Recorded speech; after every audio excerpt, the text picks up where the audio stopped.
Hi, everybody. This is Dr. Nigro with a chemistry notes screencast. The screencast is the last in our series for Unit 5, which is our chemical kinetics and bonding unit. This particular screencast is going to focus on bond and molecular polarity. So it's going to focus on what is polarity and what does it mean for a bond to be polar and what does it mean for a molecule to be polar. How do we determine whether things are polar or not, and what are we going to use that information for? All right, now, as with everything else, since we got to covalent molecules, you have to be able to draw a Lewis structure. So please make sure that if you do not understand how to draw Lewis structures, you go back and you get that down. All right, you don't necessarily need the shapes for this piece of the information or this piece of the unit, but you definitely have to be able to draw a Lewis structure. All right, so new word for us, polarity. I always like to ask my students what they think of when I say the word polar. And most of them say things that you would expect. Usually someone says polar bears. All right. We live in New England, so someone usually says polar seltzer. Somebody else will say the North and South Pole, and somebody else usually brings up magnets. All right. Those are all great examples. Well, maybe not polar seltzer. All right. That probably not that one, but the other ones are okay. All right. When it comes to chemistry and polarity, right, polarity is going to have a very specific definition, and that is the separation of charge within a bond or molecule. All right. So, what that leads to, the formation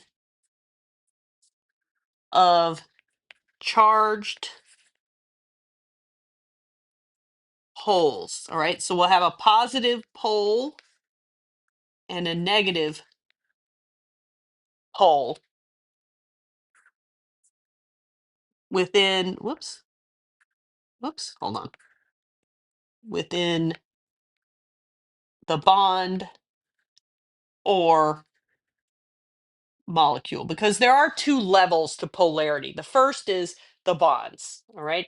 But then the second is the molecule. So you can have polar bonds within a molecule, but then the molecule is oriented such that those bonds cancel each other out. So the molecule is non-polar, all right? So you can't intermesh those two directly. All right. So we'll talk about that in a little bit.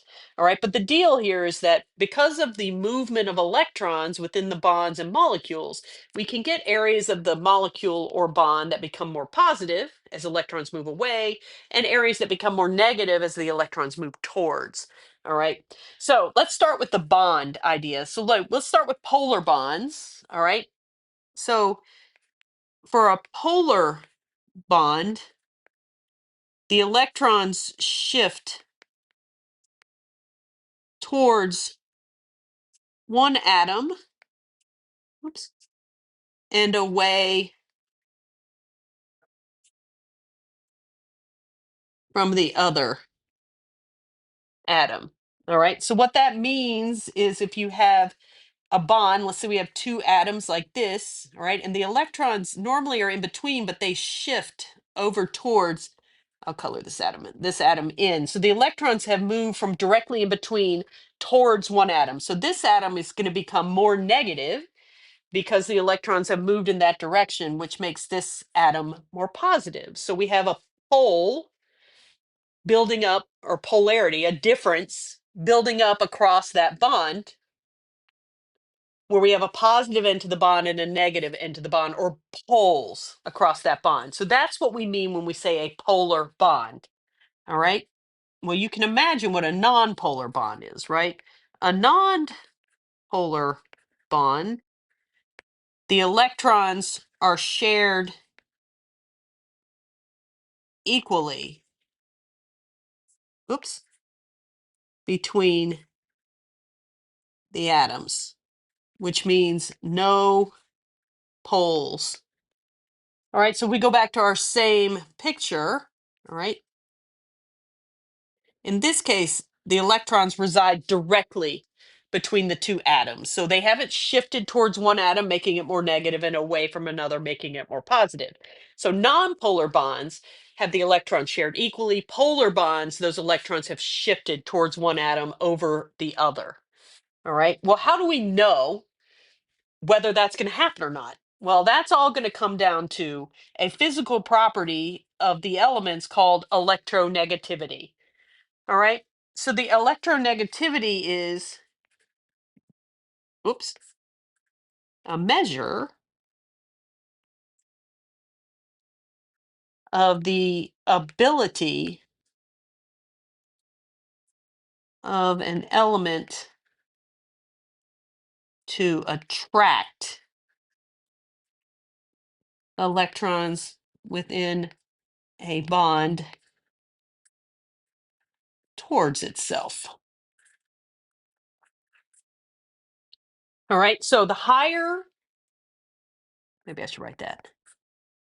Higher electronegativity means more attraction, which means a better pull on the bonded electrons. And I need to be very clear, this is always about the bonded electrons, not lone pair electrons, the bonded electrons. So elements with high electronegativity values are better able to attract those electrons towards themselves. All right. Now, there are two atoms in a bond, so it doesn't matter each individual electronegativity. What matters is the difference between those electronegativity values. All right. Because if you have two people on the end of a rope, let's consider the bond a rope. All right. In the middle of the rope is the tie that tells you whether someone's going to win or not based on how they're able to move it.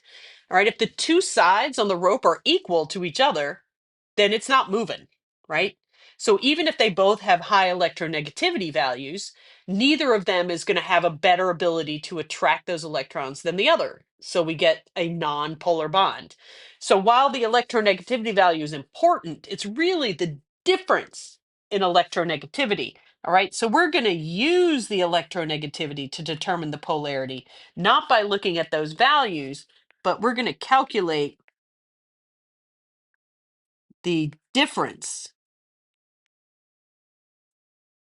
in electronegativity, which we're going to call delta E n. All right. Now, that calculation is very straightforward. The difference in electronegativity is going to be equal to the electronegativity of one atom minus the electronegativity of the second atoms. This should just be a magnitude calculation, so you can put absolute value in there if you want. I just tend to take the larger number first and subtract the smaller number from it. But that is kind of up to you. All right, so again, we need to know the difference in those electronegativity values. Now, we're going to give those to you. All right, you do not have to memorize those, but generally speaking, fluorine is the most electronegative element, and francium is the least. All right. And what it generally comes down to is size. The smaller atoms have their protons close to the surface. They're better able to attract those electrons. All right. Larger atoms, where their protons are buried pretty deeply, are less able to attract those electrons. All right. So when it comes to those electronegativity values, all right, it just kind of depends. All right. Now, when we calculate that delta n, delta En, what does that actually mean? All right, well, if that value is less than 0.5, then that means you have a non-polar covalent bond. All right, if that value is 0.5 to 1.9, all right, then you have a polar covalent bond. And if that value is greater than 1.9, you falling into that ionic category. All right. But I would like to caveat this by saying must be a metal plus a non-metal to call it ionic. There are some polar bonds that are very polar. All right. But if they're between two non-metals, you can't all of a sudden call it ionic. It still has to be a metal and a non-metal. All right. So I'm going to do a little example here. All right. We're going to take an HF bond. All right, so we're going to calculate that difference in electronegativity. So I'm going to use Google and I'm going to look up those values. Fluorine's value is 4.0, all right, and hydrogen's value is 2.1. So the difference between those two is 1.9. So that's a pretty big difference. All right, that falls right at the edge of that polar ionic range. But again, because hydrogen and fluorine are both nonmetals, we would never call it ionic ever. All right, so what does that mean in terms of the electrons? All right, so if I were to put the electrons between these guys as dots, I would put them right over here next to that fluorine. All right, there are two different ways to indicate the polarity of a bond, because normally we draw the bond with a straight line, right? So one way is called the arrow notation, and you're going to see both. All right, for that, we draw an arrow towards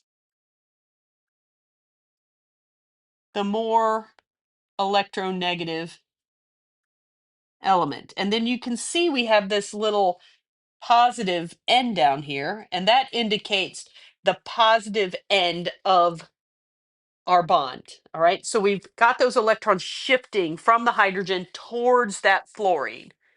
Okay, all right, another way to indicate what's going on here, again, I'm going to put those electrons over here next to my fluorine, is called the delta notation. All right, we draw this lowercase delta.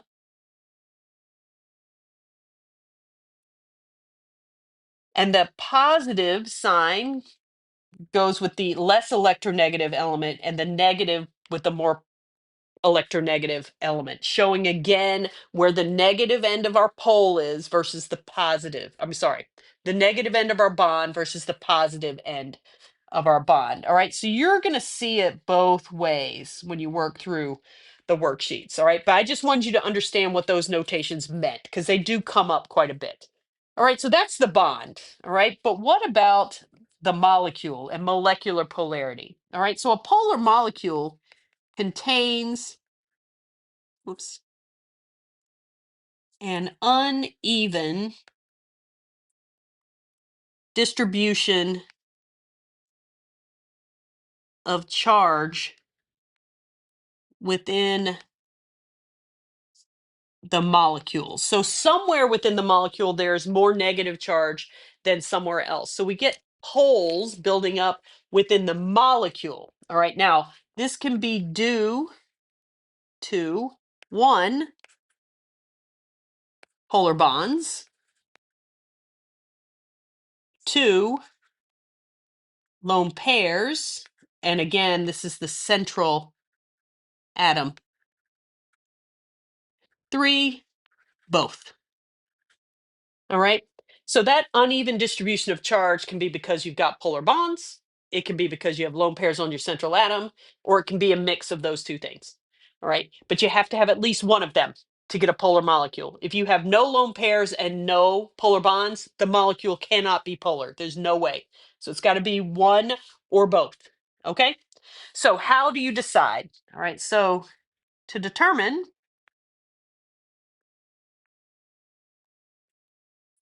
all right, first, need Lewis structure. All right, do not guess. All right, shapes you can sometimes get away with. Polarity, usually you guess wrong. That tends to be what happens. All right. So I tend to ask three questions when I'm trying to decide if something is polar or not. And depending on their answers, I may need to only ask one question, or maybe I have to ask all the questions. It depends. All right. So the first question I ask, I look at my Lewis structure and I say to myself, are there any lone pairs on the central atom? All right. If the answer to that question is yes, then that molecule is polar. All right. There's no way around it. For the shapes that we are responsible for, there's no way to cancel out that lone pair. Even if you have two lone pairs, they're going to be oriented in three-dimensional space in that tetrahedral family. So they'll be in a bent molecule, and they are still not directly opposite one another. So they cannot cancel. All right. So if you have any lone pairs on your central atom, you're all done. You just write the molecule down as polar and you move on. All right. What if the answer to that question, however, is no? So then you need to go to the second question. All right. So we're now looking at what is attached. So now we have no lone pairs. We have atoms attached for all our electron domains. So the question then becomes, is everything the same? All right. So what does that mean? CH4, central carbon, everything attached is the same. All right. CO2, central carbon, no lone pairs, everything attached is an oxygen.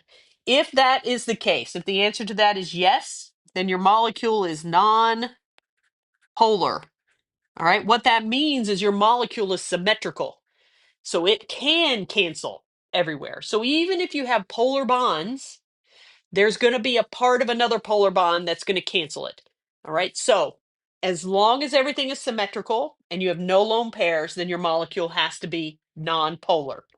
All right. What if instead that's not the case? What if instead you say no? So something like CH3F would be a great example of that, or COS. All right. Now I have different atoms attached to that central atom. It's not symmetrical anymore. So I need to ask the third question. All right. And that third question is, well, then are any of the bonds present polar? All right. And if you answer yes to that question, then your entire molecule is polar. All right. Because again, for the shapes that we have learned, there's no way to cancel out polar bonds unless all of them are polar. So it's all or nothing. Okay. If you look at them and there are no polar bonds, then you can't be polar. All right. So non-polar. All right. So this last one would be an example of no lone pairs, no polar bonds. All right, so that means cannot, not bonds. Cannot be. Okay, so these are the questions that I walk myself through when I'm trying to decide if a particular molecule is polar or not. I always start with the lone pairs, which means why you need the Lewis structure. All right, do not forget the Lewis structure. All right, then I move on to whether the molecule is symmetrical. Does it have the same thing attached everywhere? And only then do I worry about whether I have polar bonds. Okay, now you might be asking yourself, why do I need to do this? All right, you need to know that polarity to determine, which we're not going to do in this unit, but it's coming, the intermolecular forces.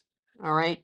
We're going to be talking about that in a later unit. Those intermolecular forces are going to be important. They're not as strong as our intramolecular forces that we've been talking about in this unit, but they are important because they inform lots of physical properties. All right. So they are responsible for things like state of matter at room temperature. They are responsible for vapor pressure, for volatility, for surface tension, for melting and boiling points. All right. So we need to know whether molecules are polar or non-polar when it comes to our covalent molecules. So you have to be able to do it. I wish I could say you didn't, but you do. So I don't think it's that bad once you get the hang of it. But again, it all hinges on your ability to draw a Lewis structure. So please make sure you understand how to draw those Lewis structures. Okay? If you have any questions, please let me know.